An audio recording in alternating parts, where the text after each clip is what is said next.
Bismillah, Assalamualaikum warahmatullahi wabarakatuh. Alhamdulillah, hamdan katsiran thayyiban mubarakan fih, kama yuhibbu rabbuna wa yardah. Asyhadu an la ilaha illallah wahdahu la syarikalah wa asyhadu anna Muhammadan abduhu wa rasuluhu la nabiyya ba'da amma ba'du.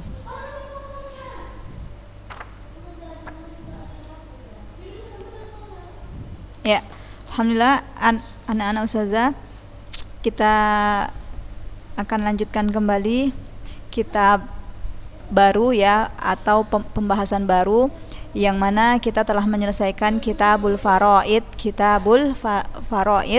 Nah, al-an nadkhul ila kitabin nikah. Nah, sebelumnya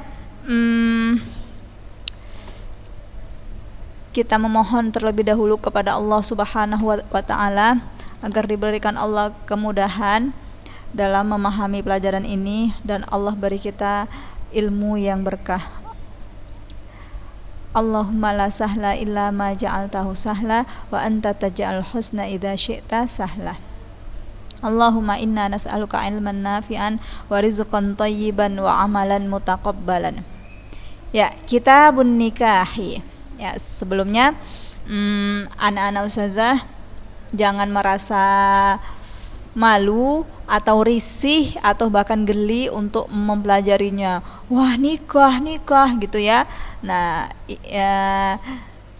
yang namanya ilmu ya, terlebih lagi dia ilmu din, maka tidak ada istilah malu atau risih atau geli dalam mempelajarinya, karena setiap ilmu agama itu kita pelajari akan bernilai pahala dan tentunya akan bernilai ibadah, karena menuntut ilmu itu hukumnya wajib bagi kita, bagi umat muslim yang mukallaf. Nah, jadi bukan tabu ya, bukan perkara yang tabu, yang aneh untuk mempelajari tentang nikah, terlebih lagi kalian, kita perempuan, seperti itu. Nah, akan tetapi di kelas 9 ini kita pelajari bab nikah tidak secara terperinci ya. Nah, nanti di SMA, di aliyah, kalian pun akan mempelajarinya dan mungkin di situ akan lebih terperinci dibandingkan saat kita di bangku SMP kelas 9, seperti itu ya. Akan tapi juga tidak masalah kalau misalkan kita bahas terperinci bukan suatu perkara yang tercela atau tabu ya, enggak, juga tidak masalah. Nah, cuma kan kita ada kurikulum ya, kurikulum yang kita atur apa-apa saja yang dibahas di kelas 9 ini ya. Dan ternyata kalian belum ada buku ya, di tangan kalian belum ada buku. Qadarullah, ustazah kurang paham apa itu sebabnya ya. Ini sedang diusahakan oleh ustadz agar kalian pegang buku insyaallah. Nah, kalau begitu maka persiapkan alat tulisnya ya, ditulis atau ditandai arti-artinya. Kita mulai ya. Kitabun nikah. Nih, nikah. Nikah asal katanya nakaha. Nakaha itu fi'il madinya. Nakaha. An-nikah ini masdar. Apa itu nikah ya? Apa itu nikah? Nikah itu adalah adanya akad ya. Adanya akad yang diakui ya. Adanya akad yang diakui yang di dalamnya terdapat lafaznya seperti yang sering kalian tahu ya. Saya nikahkan anak kandung saya, fulanah binti fulan. Kemudian yang menikah menjawab, saya terima nikahnya fulanah binti fulan. Nah, itu namanya akad serah terima ya. Dia lebih mirip ya dengan akad jual beli, adanya serah terima, tapi bukan bukan suatu perkara jual beli juga, enggak akan, tapi dia tetap ada akad. Nanti di bawah ada itu syarat sah pernikahan. Ya, syarat sah nikah salah satunya adanya akad. Akad itu yang dianggap dengan adanya lafaz tertentu maka sahlah keduanya dan halal, seperti itu. Nah, inilah yang disebut dengan an-nikah. Akad yang dianggap adanya akad yang dianggap di dalamnya terdapat lafaz. Itu dia nikah. Nah, lalu apa hukum nikah? Apa hukum nikah? Ya. Hukum nikah wa huwa sunnah. Sunnatun. Ya, hukmuhu sunnah. Tetapi bagi siapa yang sunnah? Nah, perlu kalian buat catatan, sunnah bagi seseorang yang tidak mengkhawatirkan dirinya jatuh ke dalam perbuatan zina. Itu sunnah. Bagi seseorang, baik laki-laki maupun perempuan, tidak mengkhawatirkan dirinya jatuh dalam perbuatan zina. Artinya apa? Artinya dia ya masih mampu untuk menahan syahwatnya. Dia masih mampu dalam keadaan kesendirian. Seperti itu. Nah, orang yang kasusnya seperti ini, maka nikah baginya hukumnya sunnah. Kalau dia mau menikah segera, ya tidak masalah. Tapi kalau mau dia undur dulu, maka juga tidak masalah. Nah, akan tetapi kita lanjut ya. Wa fi'luhu ma'asyahwah afdalu min naflil ibadah. Dan mengerjakannya, ya, yakni melaksanakan nikah, melakukan nikah, ya, bagi orang yang telah menggelora syahwatnya seperti itu, atau telah sangat berkeinginan menikah, maka afdalu min naflil ibadah. Nikah termasuk perbuatan yang paling utama, ya, dari sunnah-sunnah ibadah. Seperti itu. Nah, hukumnya sunnah bagi para wanita dan lelaki yang memang tidak mengkhawatirkan dirinya jatuh dalam perbuatan yang diharamkan oleh Allah. Akan tetapi bagi yang telah sangat berkeinginan, maka sangat utama, sangat afdol baginya untuk melakukan pernikahan. Afdalu min naflil ibadah. Hukumnya lebih utama, sangat mulia dari amalan-amalan sunnah. Dia sunnah, ya, hukum nikah baginya sunnah, tapi kalau dia lakukan disebabkan ma'asyahwah, maka afdol, ya, afdol, dia telah melakukan perbuatan yang utama. Nah, wayajibu ala man yakhafu zina bitarkih. Wayajibu ala man yakhafu zina bitarkih. Dan wajib hukumnya, yakni wajib hukumnya untuk melakukan pernikahan ala man yakhafu zina, bagi orang yang khawatir dirinya jatuh dalam perbuatan zina. Man yakhaf, man artinya siapa? Yakhaf, takut atau khawatir. Az-zina, khawatir terhadap zina. Bitarkih, jika meninggalkan nikah. Seperti itu. Jadi ada 3 hukum, ya. Ada tiga hukum bagi setiap individu, ya. Yang pertama, nikah hukumnya sunnah bagi orang yang tidak mengkhawatirkan dirinya atau merasa aman dari perbuatan zina, maka hukum nikah baginya sunnah. Akan tetapi ma'asyahwah, seseorang yang sangat berkeinginan untuk nikah, maka lebih utama dia lakukan nikah. Diutamakan baginya untuk melakukan pernikahan. Dan yang kedua, Dan yang ketiga, wajib, dan wajib hukumnya untuk melakukan pernikahan, untuk segera menikah bagi orang yang khawatir terhadap zina jika dia meninggalkan nikah tersebut. Nah, seperti itu ya anak-anak ustazah. Jadi setiap orang itu berbeda-beda. Ya, ada yang dia terhadap nikah ya biasa saja, mau cepat ya boleh, mau lama juga bisa. Ada yang memang pada dirinya itu berlaku hukum wajib untuk nikah, karena kalau nggak nikah sangat bahaya untuk kehormatannya. Dia bisa melakukan perbuatan yang sangat diharamkan oleh Allah Subhanahu wa taala. Seperti itu. Nah, kita lanjutkan. Wa yusannu nikahu wahidatin dayyinatin ajnabiyyatin bikrin wuludin bila walahu nadharu ma yazharu ghaliban miraran bila khalwah. Nah, ini sunnah ya. Disunnahkan disunnahkan nikah wahidatin, sekali nikahnya ya. Sekali saja nikahnya, disunnahkan melakukan disunnahkan menikah sekali ya. Ini bagi orang-orang yang memang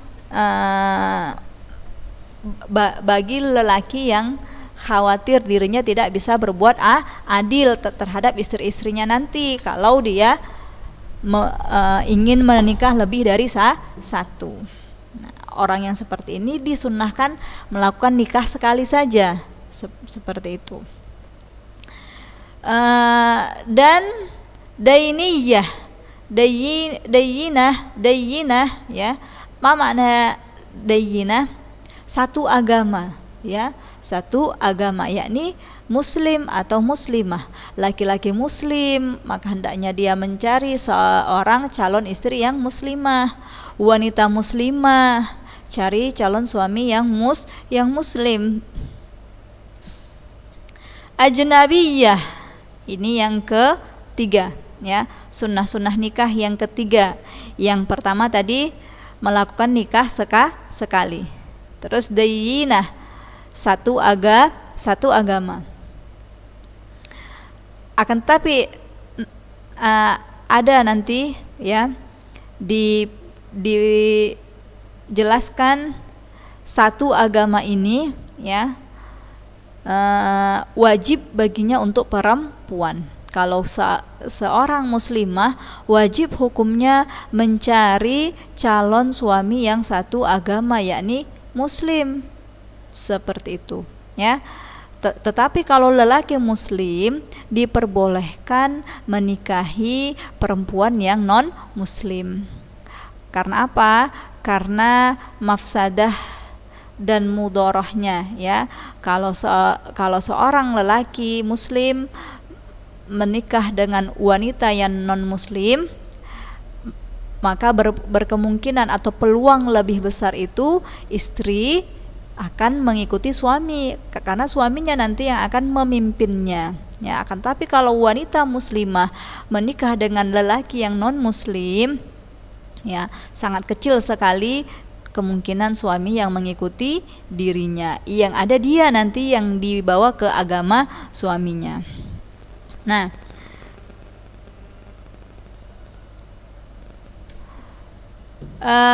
yang ketiga ajnabiyah, yakni wanita asing ya. Wanita asing atau lelaki asing.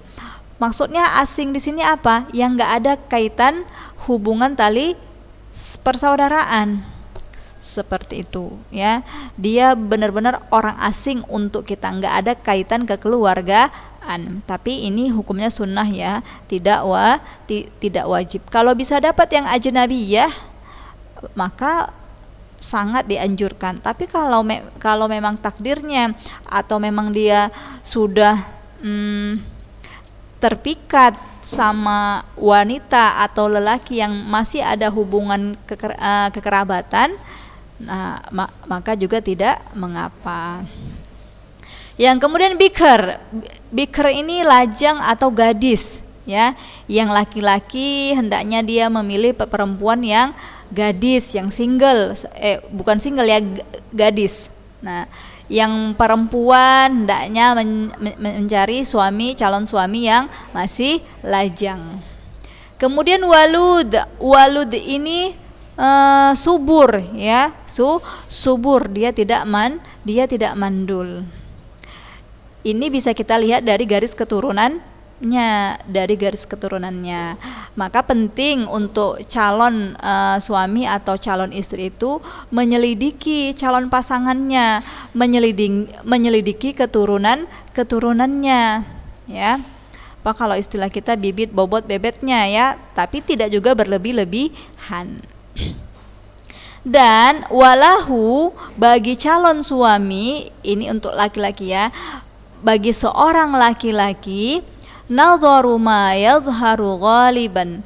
Nadharu ma yadhharu ghaliban, diperbolehkan melihat, nazar, ya, melihat apa yang umumnya terlihat, ya. Yadhharu ghaliban, ghaliban ini umumnya. Diperbolehkan bagi seorang laki-laki, ya, tidak untuk laki-laki saja, yakni kedua belah pihak, calon suami dan calon istri, bagi keduanya diperbolehkan melihat apa yang umumnya terlihat, ya. Bila khalwah, tanpa ada khalwat. Khalwat ini berdua-duaan, yakni didampingi, ya, didampingi oleh mahramnya. Jadi kedua belah pihak, calon suami dan calon istri, sebelum menikah hendaknya dia memilih calon pasangannya, ya, yang satu agama, yang ajnabiyah, yang bikr, yang walud. Kemudian dia diperbolehkan untuk melihat calon pasangannya dengan syarat bila khalwah. Apa yang dilihat ustazah? Yang dilihat yang biasa terlihat, ya, yang biasa terlihat, wajah, ya, tangan, seperti itu. Kalau buka jilbab ustazah, kita perempuan tidak boleh, ya, tidak boleh. Nah, jadi tidak semena-mena, ya. Coba buka jilbabnya, kemudian coba lihat pahanya misalnya, ya. Kan ini nazar, saya mau lihat, misalkan si perempuan juga kayak gitu. Coba akhi buka bajunya, saya mau lihat berbidang enggak dadanya, seperti itu, ya. Nah, ini tidak diperbolehkan. Yang biasa dilihat pada umumnya, dengan syarat tidak adanya khalwah, tidak berdua-duaan dia dibiarkan. Nah, udahlah, kan mereka mau nikah nih, jadi di dalam hukum Islam kan boleh itu nazar, udah biar mereka melihat-lihat, seperti itu. Nah, itu tidak diperbolehkan, haram hukumnya. Di dalam Islam itu diperbolehkan melihat yang wajar, tapi ditemani dengan mahramnya, sehingga mereka berdua tidak berdua-duaan. Masya Allah, ya anak-anak ustazah. Nah, inilah yang dikatakan ta'aruf sebenarnya di dalam Islam. Jadi tidak seperti pengertian ta'aruf di remaja-remaji sekarang, ya. Kalau dibilang kami tidak pacaran, kami hanya ta'aruf, akan tetapi pergi berdua-duaan, seperti itu, ya, telepon-teleponan, chat-chatan, seperti itu. Nah, itu tidak ta'aruf sesuai syar'i, itu ta'aruf menurut hawa nafsu mereka. Yang dikatakan ta'aruf dalam Islam sesuai syariat adalah, ya, tetap mematuhi, tetap di atas syariat, yakni laki-laki dan perempuan tidak boleh berkhalwat, ya, tidak boleh melakukan pembicaraan secara langsung tanpa ada kebutuhan yang mendesak, seperti itu. Adanya perantara, dan tidak berlama-lama, ya. Begitu sudah klik, langsung segerakan pernikahan, akad nikah. Nah, ini pembahasan yang pertama, hukum nikah, ya kita telah bahas hukum nikah. Kemudian sunnah-sunnah yang dianjurkan ketika memilih pasangan, ya, sunnah-sunnah dalam memilih pasangan. Nah, wa yahrumut tasrihu bi khitbatil mu'taddah min wafatin wal mubanah dunat ta'rid wa yubahani liman abanaha biduni thalath karaj'iyah wa yahrumani minha ala ghairi zawjiha. Ya, haram hukumnya, ya, haram hukumnya at-tasrih itu apa? Melakukan pengumuman, ya, mendeklarasikan, ya, atau kayak kita sekarang pasang di status, ya, di medsos. Bi khitbatil mu'taddah, untuk meminang, ya, khitbah itu artinya meminang, untuk meminang al-mu'taddah, wanita yang dalam masa iddah, ya, dalam masa iddah, min wafat wal mubanah, karena ditinggal mati suaminya, ya, wafat, karena ditinggal mati suaminya, dan mubanah karena ditalak bain. Masih ingat semalam pembahasan kemarin al-bain, ma makna al-bain, abana, nah yang di sini yakni wanita yang ditalak lebih dari dua. Wanita yang ditalak lebih dari dua, yakni mereka tidak bisa kembali rujuk, seperti itu. Nah, kalau al-wafah, nah, al-wafah wanita yang disebabkan suaminya wafat. Nah, ini dia al-mu'taddah, wanita dalam masa iddah. Jadi, Ustazah ulangi ya keterangannya. Ketika seorang wanita ditalak, ya, atau ditinggal mati suaminya, maka dia tidak boleh langsung menikah. Dia wajib menyelesaikan masa iddahnya terlebih dahulu. Ada berapa hari yang kemarin Ustazah sebutkan? Ya, kalau seorang istri ditinggal mati suaminya, maka masa iddahnya, masa berbilangnya adalah 4 bulan 10 hari. Nah, maka selama 4 bulan 10 hari itu dia tidak boleh menikah. Kapan dia boleh menikah? Setelah selesai masa iddahnya.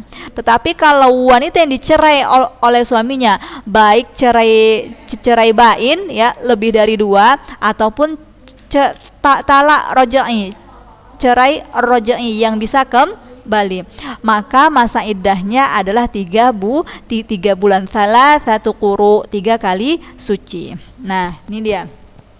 Jadi haram melakukan pengumuman untuk meminang wanita yang dalam masa iddah, ya. Jadi misalkan ada seorang wanita yang masih dalam masa iddahnya, dia buat pengumuman, saya ingin menikah, misal, ya, atau dia menawarkan dirinya kepada seseorang laki-laki, tapi melakukan pengumuman seperti terang-terangan sehingga banyak orang yang tahu. Nah, ini yang disebut dengan at-tasrih, ya.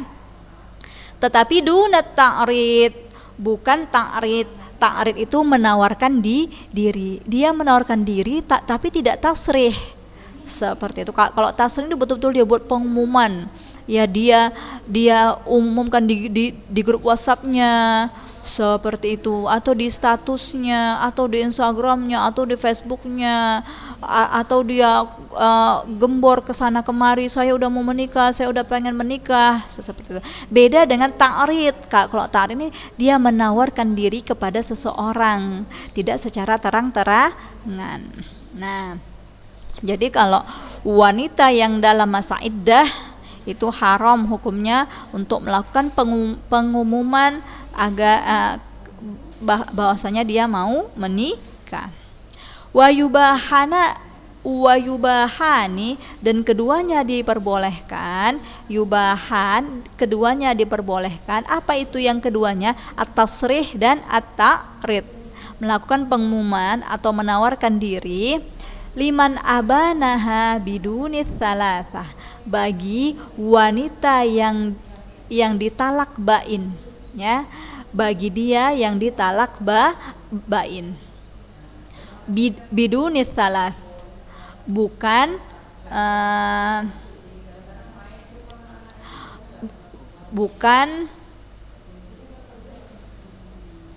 afwan Ustazah ulangi, yubahani diperbolehkan keduanya, yakni at-tasrih dan at-ta'rid, bagi wanita yang ditalak, ya, bagi wanita yang ditalak bidunit salasah, bukan talak tiga, bukan talak tiga, yakni talak roja'i.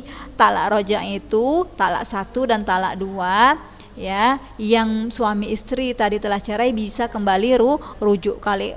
Kalau al-mubanah, suami istri yang cerai yang nggak bisa kembali lagi, talaknya lebih dari 2. Berarti kalau istri yang tidak ditalak bain, maka diperbolehkan at-tasrih dan at-ta'rid. Diperbolehkan melakukan pengumuman bahwasanya dia sudah mau nikah, atau dia boleh juga menawarkan diri. Tapi kalau talak bain tadi nggak haram hukumnya melakukan pengumuman, tetapi boleh ta'rid.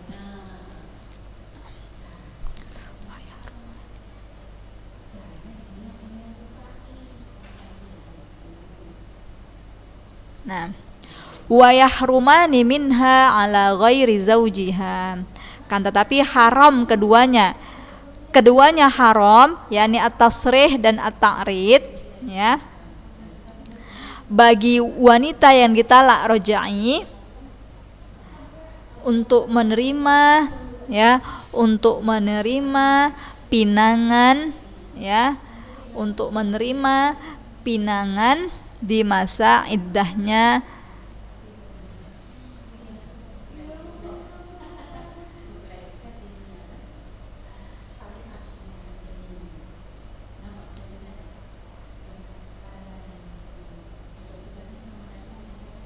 ya. Nah, ini yang dimaksud yahrumani minha, wa yahrumani minha ala ghairi zaujiha, keduanya diharamkan, yakni at-tasrih dan at-ta'rid itu diharamkan minha, baginya, bagi wanita yang talak raja'i tadi, ya, bagi wanita yang ditalak roja'i tadi yang berkemungkinan bisa kembali atau yang bukan talak 3, diharamkan ala ghairi zaujiha, menerima pinangan lelaki lain selama masa iddahnya. Nah, jadi kapan dia boleh menerima pinangan? Selesai masa iddahnya. Nah, paragraf berikutnya, at-ta'rid, apa itu yang dimaksud dengan ta'rid? Apa tadi kita artikan at-ta'rid? Penawaran diri, ya, penawaran, kamu mau nggak nikah sama saya, seperti itu. Nah, ini 1 2 3 4 5 ini 1 2 3 4 baris ini adalah kalimat-kalimat yang bermaksud menawarkan diri, yang bermaksud ada penawaran di dalamnya, seperti inni fi mithlik la raghibun, ya, saya suka, ada seorang laki-laki yang mengatakan saya suka wanita seperti kamu, seperti itu. Nah, ini kan kalimat-kalimat penawaran, ya. Dan watujibuhu, dan si perempuan yang dikatakan seperti itu kepadanya, dia jawab mayurghabu angka, ya, sangat disenangi lelaki seperti kamu. Nah, seperti itu, ya. Nah, jadi ini kalimat-kalimat yang mengarah kepada penawaran dan menawarkan diri. Lalu kita lanjut di sini. Wa yusannul aqdu yaumal jumu'ah masa'an bi khutbati Ibnu Mas'ud. Wa yusannul aqdu yaumal jumu'ah masa'an bi khutbati Ibnu Mas'ud. Dan disunnahkan melakukan akad nikah pada hari Jumat sore dengan khutbah seperti yang diriwayatkan Ibnu Mas'ud. Nah, Ya, cukup dulu pertemuan kita kali ini. Semoga bermanfaat ya, menambah wawasan kita tentang ilmu Allah Subhanahu wa taala. Oke. Kita tutup dengan kafaratul majelis. Subhanaka Allahumma bihamdik asyhadu an la ilaha illa anta astaghfiruka wa atubu ilaik. Wassalamualaikum warahmatullahi wabarakatuh.